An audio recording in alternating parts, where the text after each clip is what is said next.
Let's give them something to talk about. I see the energy running out. I got a planet to run around. Okay. You ain't do nothing but run your mouth. No, I don't want to be humble now. Good morning. Hey, good morning. Good morning. Man, what a trip. Holy smokes, man. All the way out, all the way back. Yeah.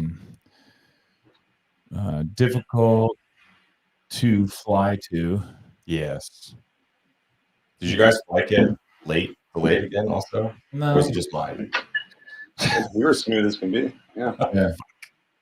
Yeah. It went the part of the way back on not too bad. It was just, when you do a location like Birmingham or even Madison, there's a connection. And those are things to think about, when CrossFit chooses these locations or the Legends folks chooses these locations. These are the things they got to think about. And, granted, it wasn't too bad. So good morning, everybody. We're going to talk. So all three of us are back from the Masters, CrossFit Games Masters. And you combine. They're struggling with the names because there's a banner. There's the Legends. So it's the Legends people. So It's the CrossFit Games Masters hosted by Legends. Hosted by Legends, yeah. And the Legends people have a long history of running Masters competitions. They probably run one of the best. I think a lot of people have said that they run one of the best Masters competition every year. They run multiple competitions. They're well funded. And they're certainly organized. And so it's the first time at a Legends competition that I've been at. Me too. I think for both you guys. And then, although I've been encouraged to go to those a lot, and then but it's not the first time watching Masters compete, because obviously watching Yvonne compete over the years and being part of it. But I will tell you that it's the longest that I've stayed in place at the Masters competition. So at the games, I would come in when the Masters were competing. I would come in for Yvonne's heat, maybe see a little bit of the heat before, and then I would leave immediately after her heat. So I literally would just go in and get a surgical strike, which is what most fans do. Yeah. For the Masters, and which makes it nice in terms of like seating. Like you don't have to worry about getting. Every time we try to get in position, walk up and rotate out from the last heat. Right, and Diablo had two athletes there, Yvonne and Nate. They were on. What was cool is they were on 2 weeks ago to talk about what their expectations were, and then it'd be fun to get them back on to talk about their workouts and their performances as well. Yeah. But what I wanted to do now is kind of give a review of what you guys thought about this, and then should CrossFit repeat it. Now, a little bit of inside information. From what I understand, there's a 1-year deal for Legends. For Legends. Legends have it this year, so it was almost a trial run. And Becky was there, and she's kind of an important person within the games team. And she was there, watching. Boz came in and watched. For a day on Friday, I think it was. Yeah, I saw him on there on Friday. Yeah, Friday. Dave and Don Fall were there. Multiple days. Were they there? Hang on a second. So he said I'm talking into a tin can. Why would that be? I'm muted. Let's see. Double check. I changed all the audio over. Is your mic on, Jamie? Your computer mic? Yes. No, I've got it on the Rodecaster, but you know what it is? It's Jackson was not muted. Try now. Yeah. Test 1, 2, 3, 4. Jacob, let us know how it's going now. Thank you for the feedback, by the way. Craig sounds fine. It might have been Jackson because your mic was not muted. Is his muted? Yeah. Okay, now it's muted. We should be all good to go now, hopefully. All right, good. Maybe I'm they have this much better. Okay, there you go. That's what it was. Thank you very much. So these guys have 1 year on this, and then the location, I'm sure then is only 1 year. So in Birmingham. But anyway, Dave and Don were there. Don Fall, the CEO, and then Dave Castro was there. They were watching it, and Masters were giving them feedback along the way too. But this is more from a coach's perspective and fan perspective on this podcast. I want to, and from people that have been to the games and watched competitions over the years. Jamie, who's planned and built competitions, similar to this. We would just wanted to give our perspective on it and feedback on it that people might evaluate. And then we'll give kind of an overall, I want to do an overall rating. In terms of, let's start though from the top down. So we know they're going to be there a year. Birmingham, thumbs up, thumbs down. What are your thoughts? It was humid as hell. Yeah, but so was Madison. Right. Madison also had its humidity and had its storms that had rolled through in the past. Yeah, actually, I guess you could say the weather was almost identical, right? It's pretty close, with the exception of the fact that we were inside the whole time, where Madison was, maybe inside, but mostly outside. Right. Yeah, from my perspective, I think it's almost tough to make a judgment on how Birmingham was as a location, because with it being at the convention center and us being inside the whole time, and as you guys know, we're in that facility all day long. Yeah. I feel like in Madison, the city was highlighted a little bit more. Yes. Whereas here, we were in Birmingham, but we could have really been anywhere, right? It's really, you're in that convention center. And that was kind of what we saw. We saw the trip back and forth between our Airbnb and the convention center. But other than that, we didn't spend too much time getting to actually be involved with the city of Birmingham. Well, I think, by the way, Jackson, keep that mic close, like within a few inches. If you can raise it up a little bit, Jamie, maybe raise your table a little bit. I think the biggest thing one of the bigger things for the town of Birmingham, as far as the preparation for the amount of people that were going to be there, I think they were a little underprepared. Yes. Maybe understaffed. And I know there was a huge event with a bunch of 1,500 pediatricians the week leading into it. But when we went out to the restaurant, we went out to dinner that first night or the second night. I went out to lunch there, and they were like, "Oh, we're out of burgers." And the next morning, we went sat down with Dave and Dawn and some other guys. The people at the bar were like, "Oh, there's no bacon, there's no sausage, but they got chicken and eggs." So I think that maybe the town itself maybe wasn't fully prepared for the amount of people and the kind of shit that we eat.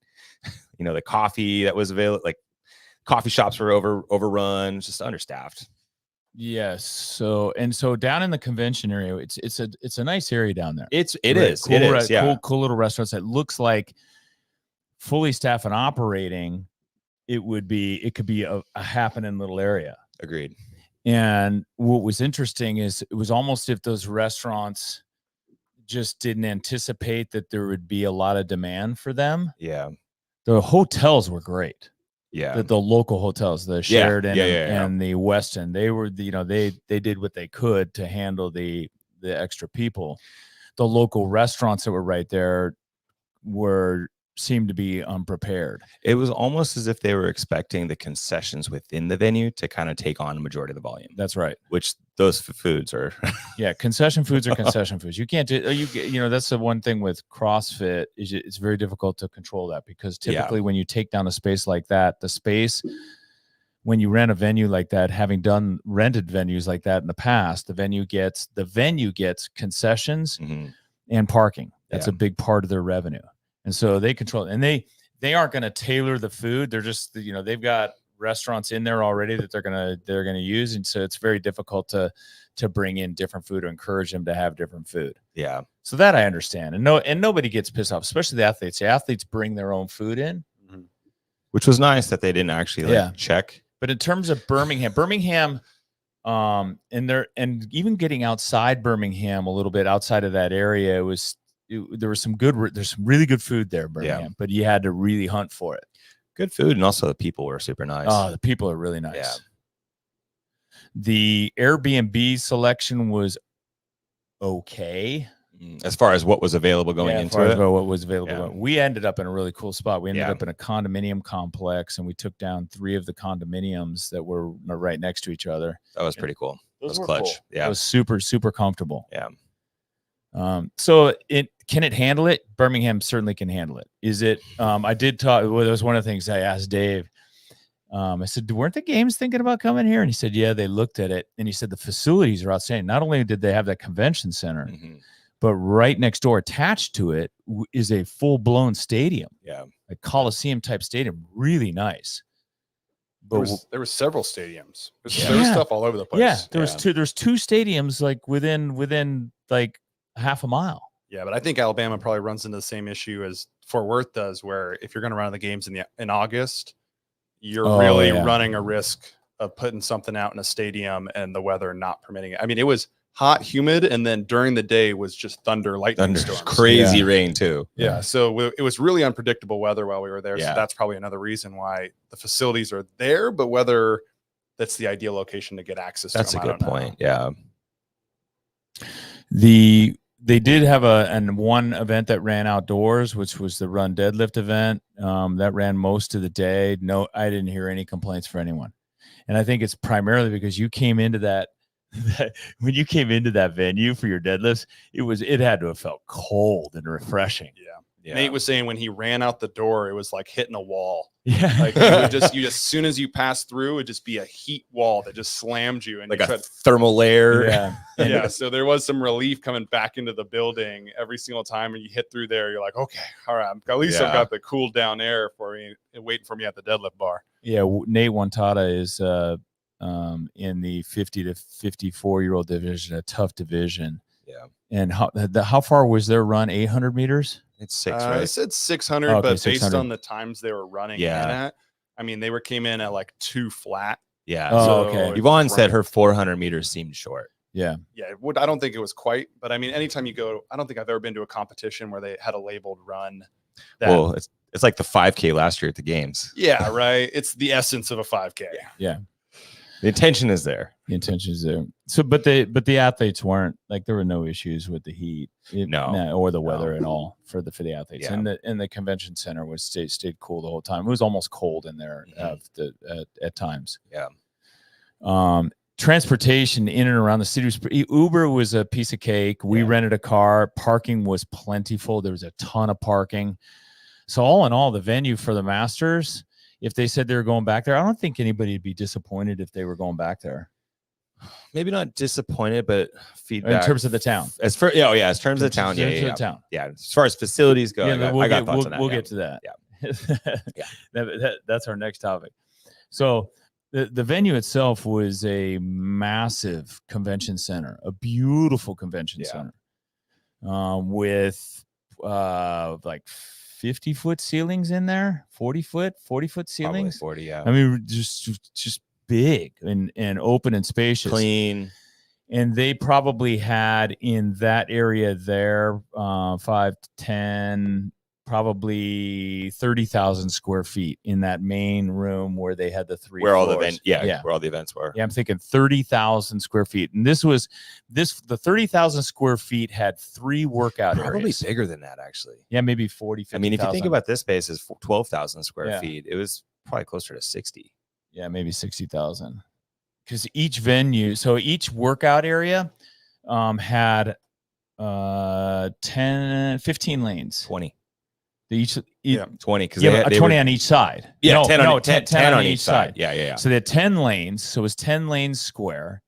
So basically 10 times 7, so 70 feet. Mm-hmm. And then on the opposite side, they would had this identical rig so that they could run 20 athletes at a time.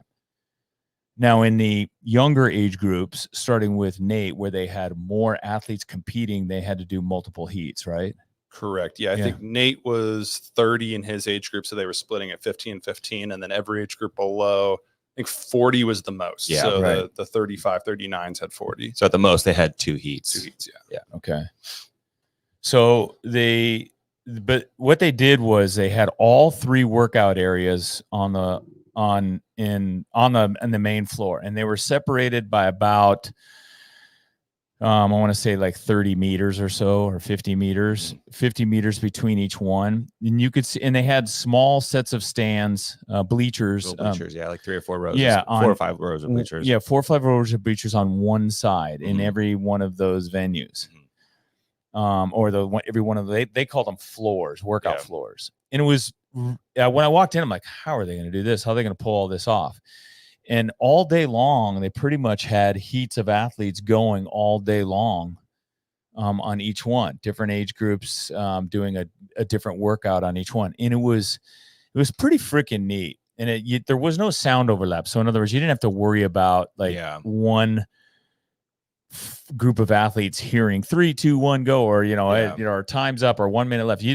I never felt like I overheard any of the other floors, and they're like I could see them. Yeah, I was watching that a little bit just to kind of see like how the flow was, and it was actually really good because you would hear them start and end one event, and then on the next floor over they would start another event while they're transitioning athletes to the next station. So they did a good job as far as like orchestrating the timing on that, so you didn't have music overlap or the MC talking over each other. Right. And for the most part, they kept the event on time the Yeah. whole way through. That was Yeah. a huge concern going into it with all these age groups, Yeah. was that it was going to get behind, and it was already planned to end at like 6 p.m. So you're thinking Yeah. 7, 8 p.m.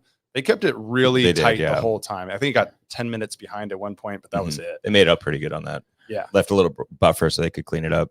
So you've got all day long starting at 8 in the morning until 6 p.m. at night, heats of athletes going all afternoon, which requires you think about this. There's anywhere from 15 to 20 athletes per event going.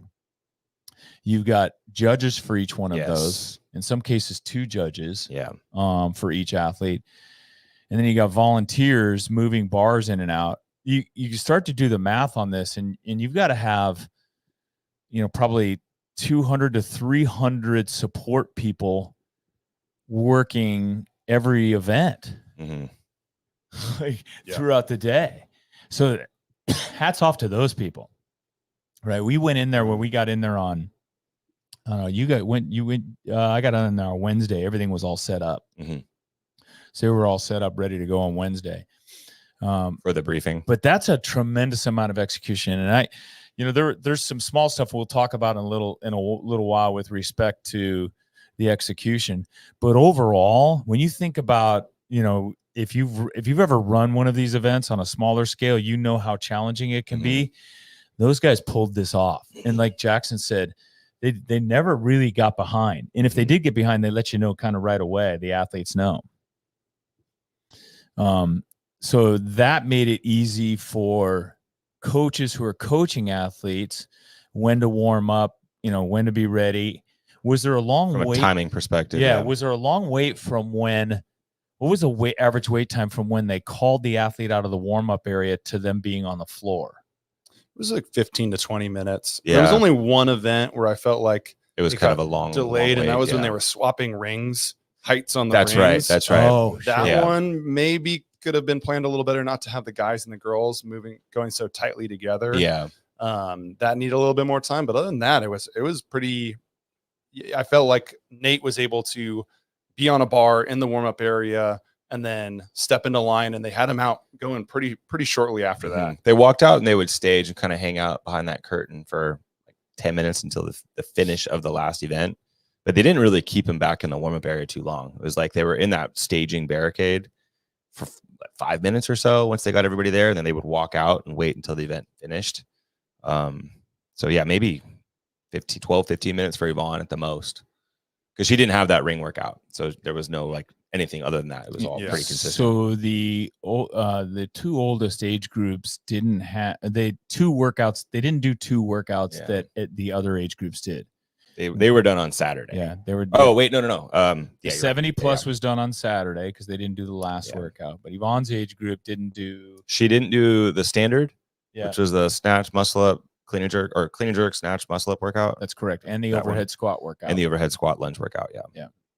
So they did 2 less workouts, but everybody else did them all. Now here's the other thing that these guys pulled off. So they pulled off this event with probably 800 athletes, masters athletes that were going, and kept them on time the entire time, and the weights loaded and everything else, judges and everything else. There's some judging issues. We can talk about that in a moment. But that's also consistent with with even the games, every competition. But here's the really amazing part that I think gets overlooked and by everyone. They had amateur teams going at the same time, and I didn't see them compete once. I didn't see them compete either, but they all competed. Yeah. So you had masters, amateur teams of 4 in the facility working out and doing those workouts that they had to do, and they did 2 workouts a day. I only saw them on the front squat event. I thought I saw him walking through like a door at one point. Yeah. I was like, is there another venue somewhere else I don't know about? No, there was no other venue. I mean, I guess that's a testament to Yes. if you're trying to highlight the games athletes. I mean, there was kind of a sentiment like we got the games going on and these teams are here. It seems a little weird, but I barely noticed them. I don't know. I can't speak on whether it was a good competition for them, but barely noticed them on the floor. Noticed them in the warm-up area. Yeah, I guess we'll talk about that. Yeah, earlier in the day, I didn't. When Nate was going, That's true. Yeah, that's true. You were a little bit later. Yeah. Yeah. So they were able to pull that off though and still stay on time. So they delivered an amateur masters team competition. By the way, those the masters that I saw that were competing with. I knew some of them. These are top-notch athletes that were competing, but it was a participatory event. You sign up, you bring a team of 4 masters, and you can compete in Birmingham. And Dusty Highland, who's an OG, he loves that competition just because it's relaxed, and then he gets to watch and see all the games masters. That is just a side note. That's one really cool thing about going to this masters competition that I really enjoyed. It's OGs. Like there are so many there. It's a lot of OGs. So many of us that, there were games athletes that were, when they were doing the games, they were in their late 20s, early 30s, now are masters individual athletes. Yeah, they're individual athletes now. So it was fun to see a lot of those OGs there at this competition and walk around.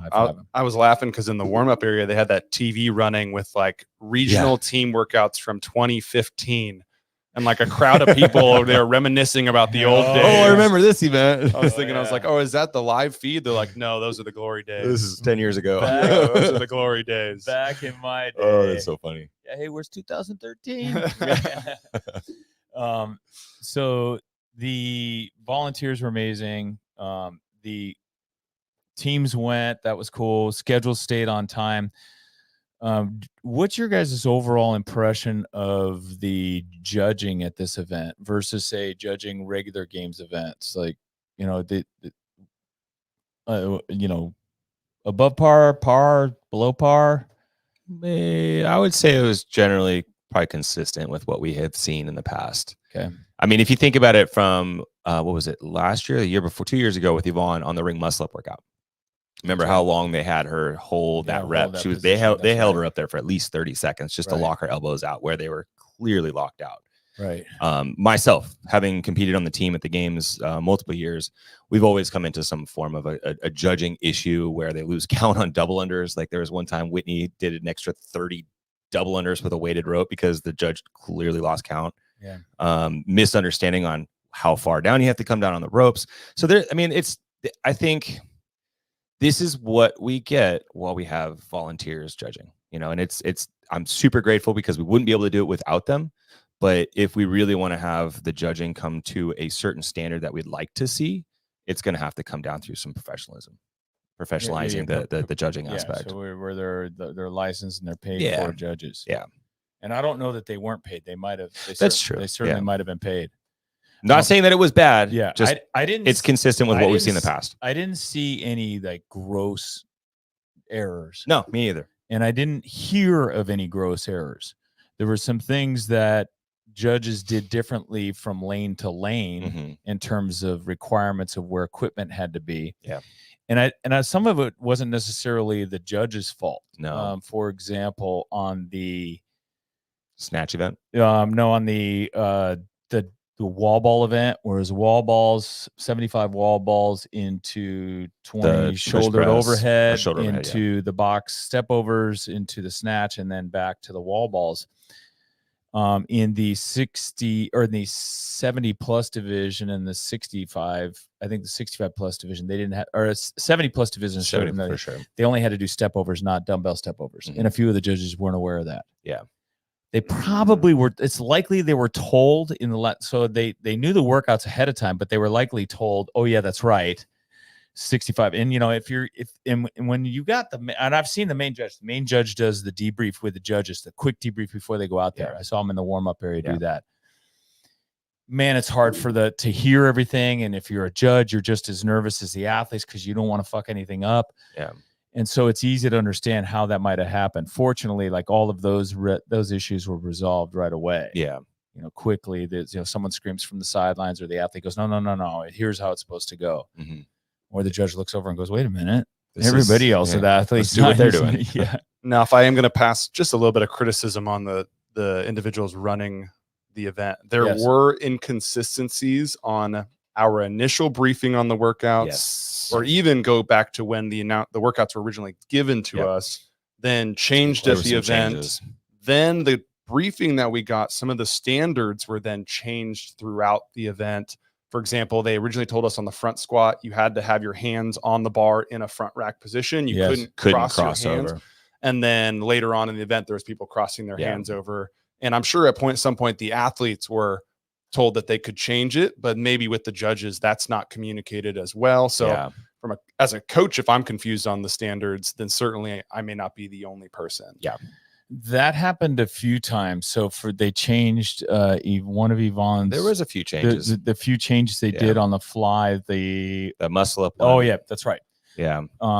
Was that the last workout? That was the event 10. Yeah. So 24 it was supposed to be 24.10. 4, 6, 8 muscle ups and single arm thrusters, but they Yes. changed it. And I'm not sure whether or not it was actually communicated. I don't think Yvonne said she got an email. She just looked at the workout on the website, and it was changed to a chest to bar for 8, 12, and then 4 bar muscle ups at the end of it. Which that makes me wonder when they make a last minute change like Yeah. that to the movement or the rep schemes. Who influenced it? Who influenced it? Yeah. Mm. That's what, again, you don't want to create those kinds of doubts. In other words, did someone come in from did another athlete's Or coach come in and coach say and say, something, look, hey, do you understand these ladies can't do this number of muscle ups? which some of them did just fine. Yeah, some of them did just fine. And some would have been stuck. Yeah. But that's part of going to the games, right? Is how prepared are you? And I think that's probably one of the issues that you get when you disclose and release all the workouts ahead of time, which was helpful because we got a chance to actually plan and strategize and, get some exposure to them. But at the same time, once you've released them, if you change anything, you're gonna get some flack. Yes. Yeah, well, the standard got changed in Nate's age group. They Yeah, cut that's 5 right. reps off the front and back, and it very could have cost Nate an event win. He ended Yeah. up 3rd there, but he was Oh, that was so Yeah. that workout Jackson is referring to is the standard, which is Grace 30 ring muscle ups, and then Isabel. Mhm. Both of those are at 135 clean and jerks and then snatches. And so they changed that to what? 25 clean and jerks, 30 muscle ups, 25 snatches. Oh, okay. And Nate was outpacing the field on the clean and jerks and the snatches, and was probably cost him, catching up another 10, 15 seconds and Yeah. potentially winning the event. Yeah. I That's right. still He think took third. 25, 30, 25 is a great event for his age group. Sure. However, knowing that at one point it was 30, 25, 30 Yeah. stings a little bit. Yeah. I mean, you practiced it That's the right. other way around. So it's like, now how do you change it Well, to you practice increase and it? you plan for it too. Yeah. Yeah, those last minute changes, and I think they'll hear that issue. Someone I'm sure has already said it to them. I mean, that's something as an event organizer, I know you want to avoid. You want to avoid having to make those last second changes. Yeah. And so that's interesting that they made. Again, then you wonder, like, who was the influence in that? Like who kind of made the call there, especially when the event's going on. When the event's happening and those changes happen, then it creates suspicion and doubt. So as an event organizer, you want to remove all doubt. Mm-hmm. You don't want any suspicion. You want people to think, look, this is everybody has the same information ahead of time. I will say, though, responding to Jackson's point about the debriefing, because I watched the debriefing as well when I was there. My feeling is, well, how come you don't create a video briefing like 2 days before? And then if you're worried about it getting out in advance, just send it out the day before the event and just go, hey, here's a video version. We're going to go over this in person, but here's a video version of the debrief. I mean, maybe even putting out a video version ahead of time. Right. And then you don't even have to do it in person anymore. Like you could have easily have just shot the video and streamed it live, and then maybe have a couple people filtering through questions on the feed and just answer them real time versus having was it 700 athletes there watching, because they had the individuals briefing right before they did the teams briefing, and we didn't get out of there until like 9:30, 10 o'clock. Yeah, and there's athletes that had to compete the next morning. Yeah, especially the older groups Yeah, the started older groups first started thing in the that morning. Well, warm-up area wasn't even Yeah. open until 7. I guarantee you the event organizers are not going to run it the same way next No, year. I'm sure they're already thinking. I hope They not. won't. Because They won't. the site, when they opened up, anyone who's been to a competition and been to a day before briefing knows the questions that come out of that. Oh yeah. When they opened that floor up for questions to 700 athletes, the look on their face was like, "What did we do? This was a mistake immediately." Yeah. So I think that one was just, they probably put so much effort into the planning of the event itself that the briefing was a second thought. Some of the things were overlooked. Yeah. That was a little overlooked. Yeah. I'm sure a second year of running this event is Yeah. going to change that. Yeah. So that's one thing, and I think they'll agree. Like, we're not saying anything here that's going to offend them. I think they'll agree with all of that. The other thing that I know, so the venue was great, and the vendor area was certainly big enough. Getting in and around was fine. In terms of armbands, there was about 17 to 20 total vendors. Yeah. I counted them. Certainly that vendor area could have been smaller if they wanted it to be. I think the vendor area probably could have been in the warm-up area. Could have been flip-flopped. Oh yeah, that's a good point. But you want to drive traffic through it, Which so it's got to be a path understandable. of travel. But Yeah. there's some tweaks that I'm sure they'll make next year with respect to the vendors to make it a little bit better experience for the vendors. But the warm-up area. So the warm-up, as you came down the escalator into the main workout area, this massive floor, Open space. Yeah. massive open space. It was really cool. And I personally like that because I don't like crowds, people, standing around me too much. I like a lot of room to move around, a lot of fresh air.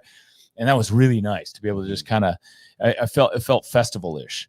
Right. So, you're managing. And then if you want to go to where the crowd is, like to watch your athlete, that's great. However, if you were an athlete and you wanted to go warm up, so you had 3 floors going at the same time, each 20 athletes, and they all got to warm up. The warm up area had probably a total of 10 squat racks, Maybe. total. And then they Like had 10 platforms. 4 assault bikes, and there's an assault bike workout, or not assault bikes, Rogue Echo bikes. There's 4 Rogue Echo bikes, yet they have a Echo bike workout that had 20 bikes out there. So you only had 4 bikes to kind of warm up on the Echo bike, and then the plates were kind of scarce for lifting. Yeah, they didn't have any real. They went from like the incremental plates to 2.5 and 5s all the way up to 25. There was. For when we were going into the snatch event, there was no real room to build unless you were just going to stack on all the incrementals because they had them all out on the floor. Right. And then they kept the coaches away from the athletes, which in the warm-up area, you couldn't really converse with your athlete or stand with your athlete and go through the warm-up. That was my biggest gripe with the whole thing, was not being able to be with my athlete. And at the same time, it's like when you are with your athlete in the warm-up area, you're leading them through a warm-up. You're getting them prepared. You're helping them with their mental mindset. And when you go into it, and like from our past experience and what we've done in the past at the games in Madison, we had a very clear plan. We warmed up, did our general stuff, maybe a little bit specific stuff in the main warm-up area. Then we'd had to walk to a secondary warm-up area where we finished off our final stuff before she went out on the floor. Here, it was great because we didn't have to walk to a secondary warm-up area. But the problem was, as I'm trying to give her cues and move her along through her warm-up, I'm having to yell across a couple hundred people just to try to get her attention and like look back at me and like, hey, add this, or let's go through 2 more rounds, or walk all the way back over here so we can talk about what your next stages are. It was just, if they had communicated that was going to be the case ahead of time, that would have been no problem. But in the first event on the first day, we were out there warming up, and out of nowhere, they were like, all right, coaches to the left, stay to the far side, and athletes can only be out on the floor for safety.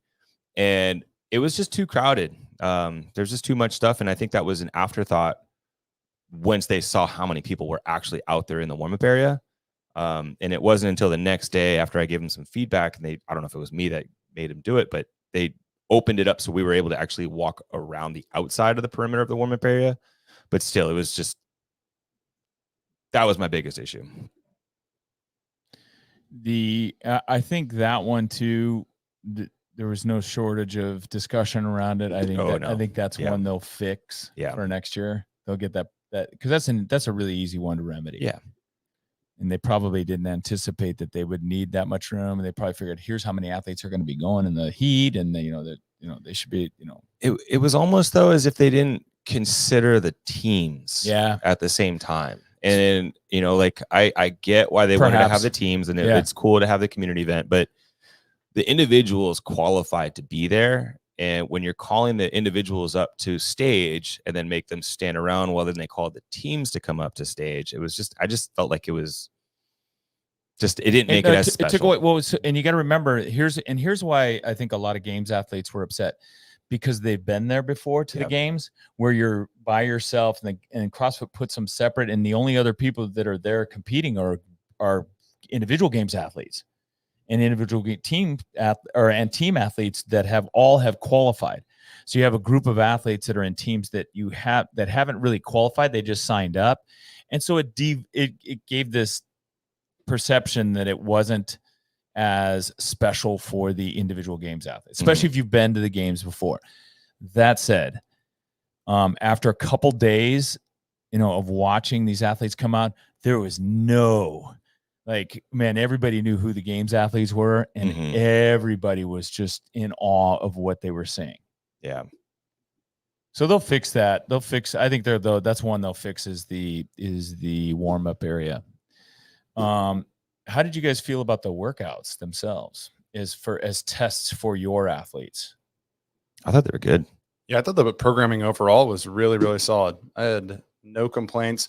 This was my first exposure to it, so I was getting a feel for how the volume was in comparison to past years, because it's a lot of volume.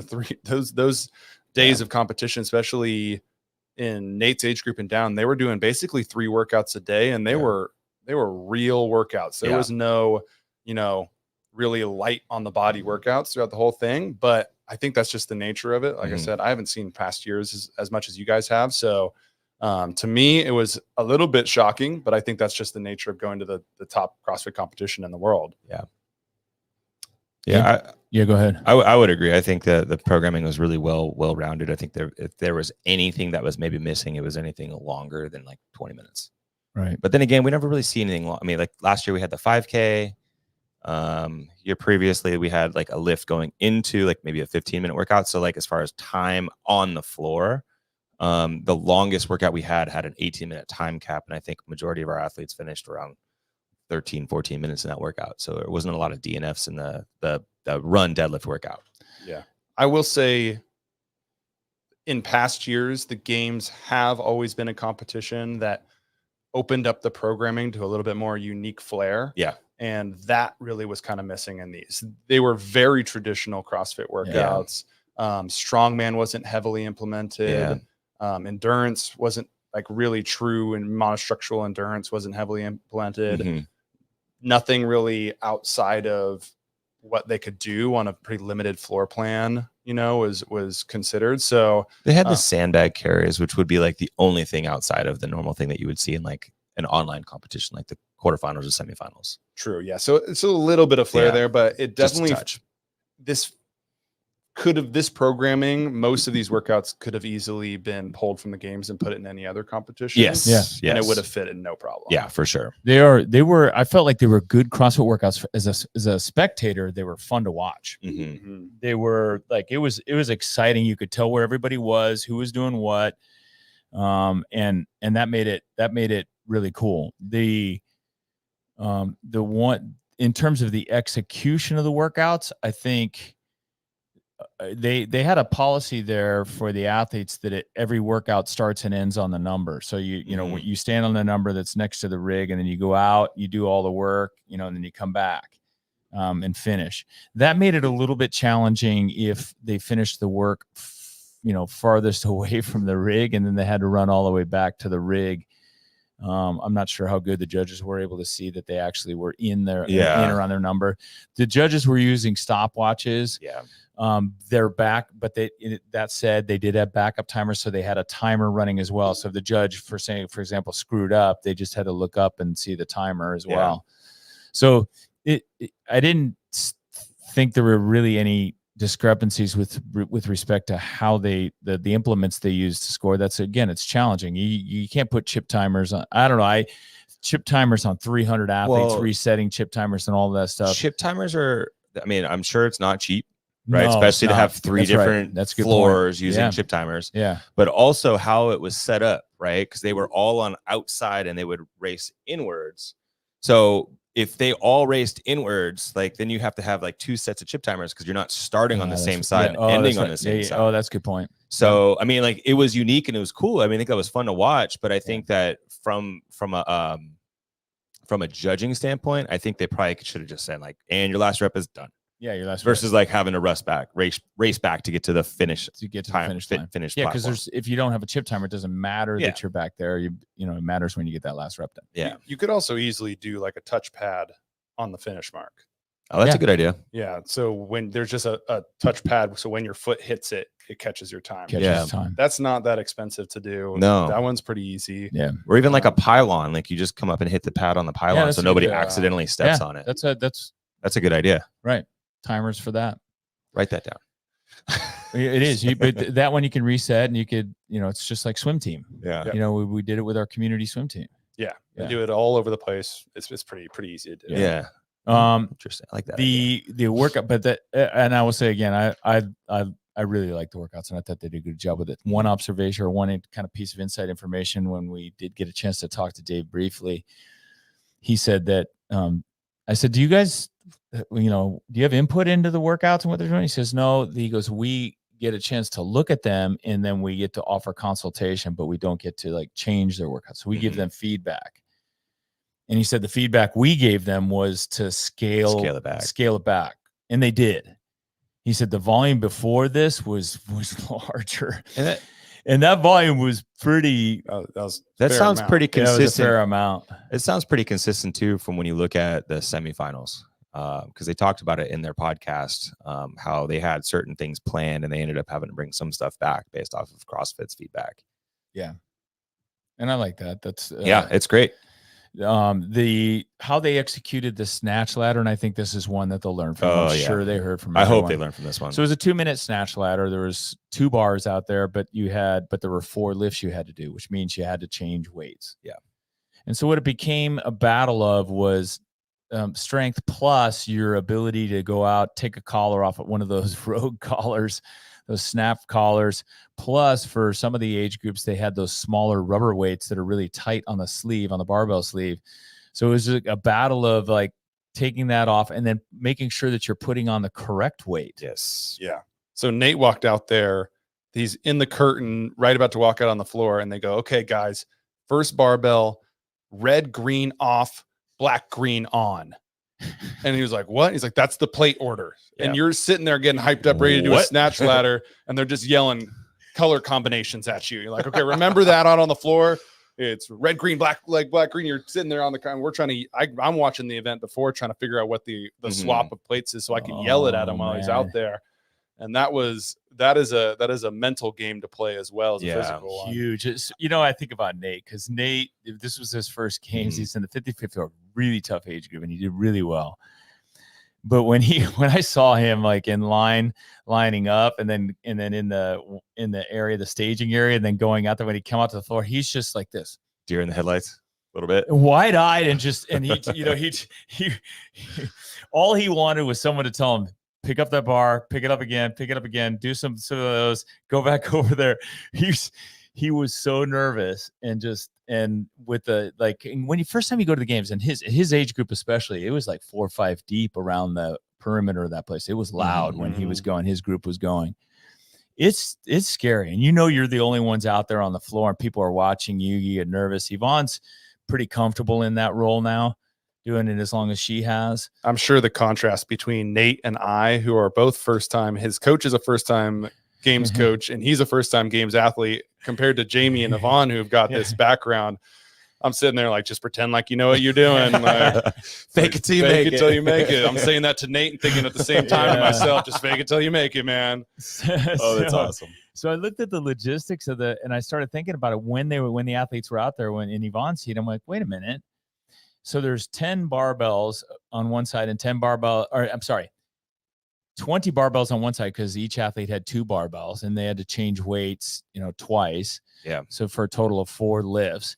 And then on the other side, directly opposite her, 2 more barbells spaced out for the 10 athletes on the other side. And I thought, well, why didn't they just load up all 4 barbells with the 4 weights and then run 2 heats back to back? Like run a heat and then run the second group of ladies through the same weight. And then no one has to change any weights. The barbells are already there. Yeah. And it's a more fun event. It's a lot more barbells for the fans too to watch. Yeah. Because it was kind of frustrating as a fan to watch, someone would do a lift and then they start working on the bar and be like, okay, well, so now who do I look at? Look at over here while that person's changing their weights. And then they get lined up and the poor athletes just scared to death. Did I put the right weights on? Yeah. And then they also, in Nate's group, not only did you have to get the right weight on, but they had some weights that came off and went back on. So they had to move the weights to the next, the judge wanted them to move the excess weights to the next box forward before they lifted. And Nate hadn't done that. So then he called him off the bar to do that before he could lift. And that probably cost him 1 or 2 spots, maybe first place. And he finished third on that, right? Third overall. Yeah. Another event he may have been able to win. Yeah. Yeah. That I think that's how you learn. Comes back from one of those learning experiences. Yeah. And I think with that, that's an easy thing to fix. You easily could have stuck with 1 barbell and just had each station, you just add weight. The reason why they didn't do it that way is because the lanes were 8 feet, the barbell is 7 feet. So they wanted to make sure that, because they were pretty strict about if your bar goes into the next lane, as far as like the briefing, right? If your bar goes into the next lane, you have to come back and move it back into your lane. Right.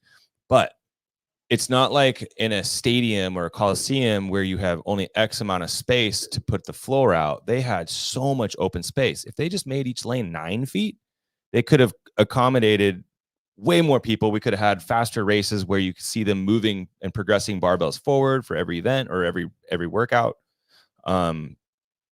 versus having to run ahead, grab some weight, come back, add it to it.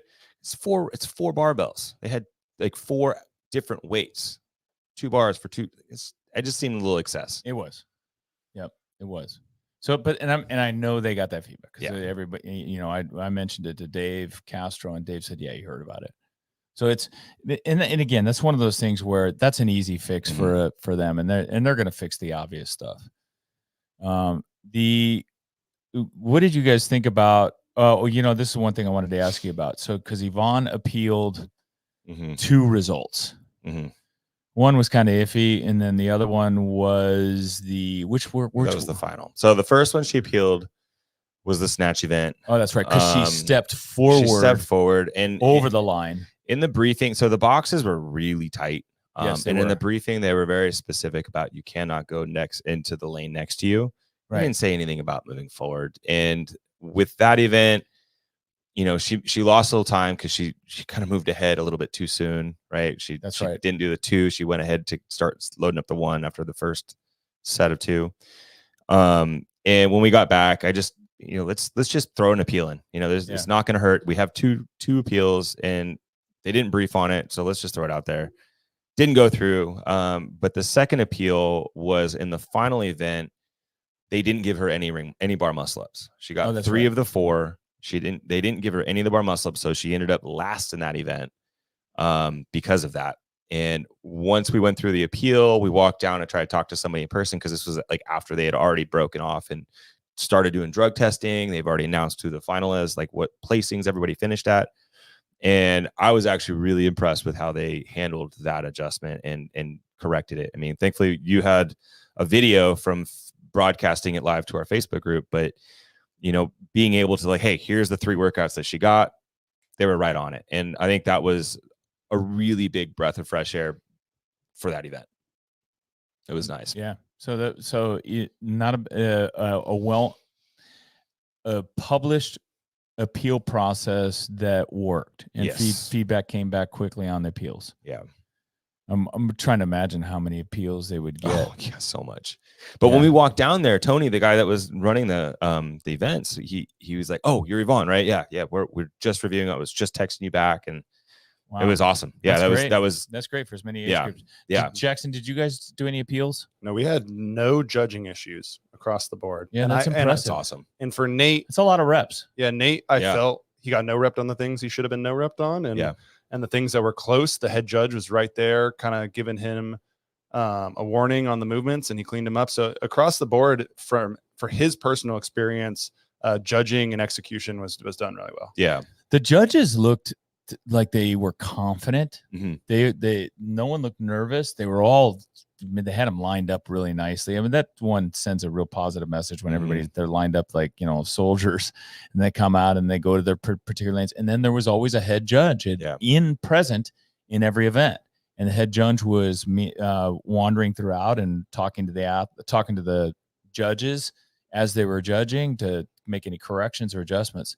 So I felt like overall judging was pretty damn good. Yeah. For the size of the venue and number of athletes. Something I'll say is the first event in Nate's age group was 25 overhead squats, 80 meters of lunging, and then 25 overhead squats with a light barbell. Yeah. And I told him, I was like, all right, 3, 2, 1, go. Make sure you get your first couple reps really clearly established, because those fast overhead squats are easy not to finish off. Mm-hmm. And at 3, 2, 1, go, you could hear across the floor the judges just no repping. Yeah. Like, they were being, you know what? I did see a lot of that. a lot of no reps, and the judges were being loud because Nate said that he could hear the other judges firing off no reps. Yeah. And my thought was, Wow. I would not be surprised if they had been briefed. I mean, they should be giving no reps on Right, all reps that are not anything that's questionable. That's questionable. But I bet you they started that event off and like, make a point here because it's the first event of the weekend. Yeah. Like, be very, very strict here and make it clear that you're giving no reps, because that really sets the pace for the entire weekend. Like, That's a okay, good point.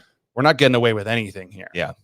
Overhead squats and wall balls are just so hard. Overhead squats, especially, so hard so easy to get a no rep on, right? Because it's that full extension to the top is so hard, especially for masters with limited mobility. And then the depth, you think you're low enough. It feels you got that hip crease, but you're not low enough. But I did see tons of no reps when I was watching on a live feed. Yeah, I'm sure there's going to be, you'll see videos online you're going to see of reps that didn't get called. But from my perspective, everything that I watched, I felt like was pretty solid. Yeah. Same thing on the wall balls. So I watched the wall balls in Yvonne's event, and I felt like the judges were being, they were handing out no reps there. They were handing out no reps, and they were being fair. Yeah. Like and making them go to, and Yvonne got no repped 4 or 5 reps with air balls. A couple of air balls on the wall balls. And it was each one of them, I think, was a fair count. Absolutely. Overall rating on let me just ask you this. You're CrossFit, and you've got to make a decision. Do we let Joe and Bob take this event again? And do we let it, possibly do we let it go back to Birmingham? What is your guys' thoughts on that? You first. I would say with the way they executed on this one, they're only maybe an iteration or 2 off of this being a really, really well done event. Yeah. And not to say this wasn't a well done event, but it's their first time running this thing. I think everybody expected there to be some, things that weren't thought through all the way, right? It's tough to come in first year and do this perfectly the first time. Yep. And I think as long as they're open to feedback and they're thinking about how they can do a better job of it, I really think it's a couple of iterations away from just being like a pretty spot on event. Mm-hmm. Yeah, I would kind of agree with that too. Based off of feedback and assuming they're going to consume and take in the feedback and make adjustments, I think next year what would be nice to know is that they are communicating very clear and being transparent with CrossFit as far as some of the logistics that they're doing. Warm-up area being one of them, right? Yeah. Like, I think that was one of the bigger issues that most athletes and coaches had when we're out there. I mean, I've talked to many coaches out in the back, and it was, why are we here? It was coming from a coaching perspective. I think that was probably one of the more challenging things. And then just the briefing. I mean, outside of those 2 things, those are really my biggest negative feedback that I have is. And those are things that are easy enough to fix. The first time running a big event like this. I will say there was one thing that I really wanted to see more of, and something I was really excited for. And I know they do this with the games where every evening they put an event in the stadium. They really highlight like this big event. And I got actually another thing I want. The way that they did it, where they had kind of they cycled the age groups where the older age groups were first thing in the morning, and by the afternoon there was only a couple age groups going.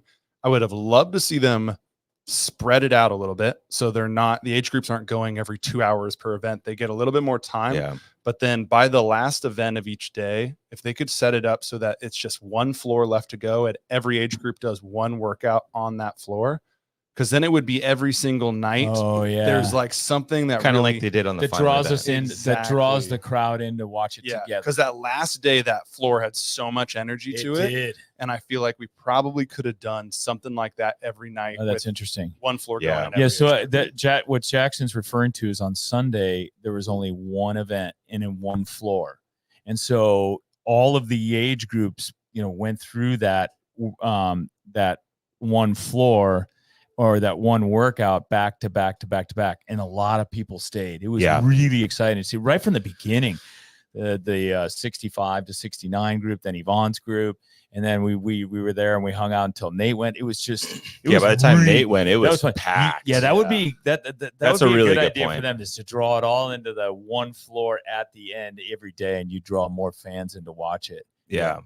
Yeah, that's a great idea. I think too, if in terms of yes, I think Joe and Bob could run it, and they should run it, to be honest with you, because they've learned a lot already. Yeah. And if you switch it to somebody else, they're going to have to relearn. That's a good point. And you don't want to keep giving it people so you let these guys run. They prove themselves that to keep this thing on time and to program good workouts, they know what they're doing. I will say that if I'm Joe and Bob, I go and I talk to that Birmingham. If I'm going to repeat it at Birmingham, which I might be inclined to do just because it's familiarity, where everything is, how it's laid out. The Wi-Fi there was great. I think I would, if I was them, I'd say, hey, someone go talk to the local restaurants. 3,000 plus people are going to be here. 4,000 plus people are going to be here. Let's make, these guys need more food, whether it's trucks they bring in, food trucks they have to bring in, or anything else. They need, more, people wanted to stay and hang out and eat, and do all of that. So that would be, I would tell them to do that. And then the other thing, like Jamie already said, is make sure the warm-up area is more accessible and larger and available for longer hours, and then tighten up the vendor area a little bit. Other than that, like the other athlete area they had, where they called it the athlete camp, that was massive. That was huge. Tons of room and easy to get to. Like that could have had a warm-up area, small little warm-up area. Yeah. They could have had two different warm-up areas with the amount of space they had. that actually would have been a great idea. Yeah. They could have done that. Yeah. That, and I just thought of another thing that was maybe one of those things that they could easily clean up is communications to the athletes. Going into that final day, Yvonne didn't get any confirmation. Hey, congratulations, you made it to the final day. Right. You made it through the cuts. Like there was just little things like that. And that's something that's super easy. You can plan ahead for. You can write out something like, hey, here's the workouts for tomorrow. Here's the actual standards per division, because each division had a different standard, which that's a tough thing to manage. But if you are planning ahead to communicate these things ahead, then you will have way less confusion and, less negative thoughts on some stuff. At Wadapalooza this year, they just had all the athletes download an app, and it was a messaging app. And so you download the app, you put your name in, and then you got all the communications for the whole that would have weekend. been great. Yeah, that's super simple to do. Yeah, that's a great idea. Yeah, just so you beforehand. use your own app, and then it's sending you stuff so that's just for the athletes. And you can have a QR code at sign in. Yeah. When you check in first day, here, scan this, that downloads the app, checks you in, and then you're good for communications for the rest of the weekend. Yeah, that would be a huge fix. I mean, like that's another easy thing to fix. Yeah, that's a great idea. It is, and it's something they're probably already thinking about. Yeah. These guys aren't dumb, and they have the resources to do it too. So I'm hopeful that they stay on board, that they have an interest in continuing it and do it again next year. Because like we said, with CrossFitters, every year we're a little bit better, and so these guys will be too. Anything else on the Masters event? It'd be interesting to find out about the teen event. I didn't, because we were at the Masters event. By the way, that would be another cool thing. Well, Jamie and I I think Jackson maybe agreed. I'm not sure if you were party to this discussion, that one of the things we said to Dave and Don was it'd be cool if we could bring the teens and the Masters together. Yeah. And so maybe instead of teams, We amateur could easily teams, have instead, accommodated the teams. yeah, bring the easily. teens in to compete at the same. That contrast would be so awesome. Yeah. Yeah, it would. I mean, just imagine some stories. If you got, you know, a parent and child that qualify to the games together, it's like now this year they'd have to choose which one they're going to go to. Right. I heard some stories of people who had to do that. Yeah. So Yeah. I don't think it'd be possible unless they did it on a different floors, the adaptive, because the adaptives have so many requirements with respect to equipment. yeah. But it would be great to have the teens and the masters together. Dave Just said call it the age group. Dave said they just couldn't connect. So yeah, but they might next year. that'd be cool. Right? I think that would be a good Yeah. move. Okay, cool. Anything else, guys? No, right on. No. All right. Yeah. Thanks everyone for Yeah. watching and tuning in, and thanks Joe and Bob for running a great event. Thanks CrossFit for keeping the Masters going. It was really amazing to see these athletes at every age group doing the It always is. incredible stuff that they were doing. Yeah. And Aging right. Yeah, aging right, man. Just absolutely extraordinary. So, thanks, guys. Until next Yeah, time. thank you. All right.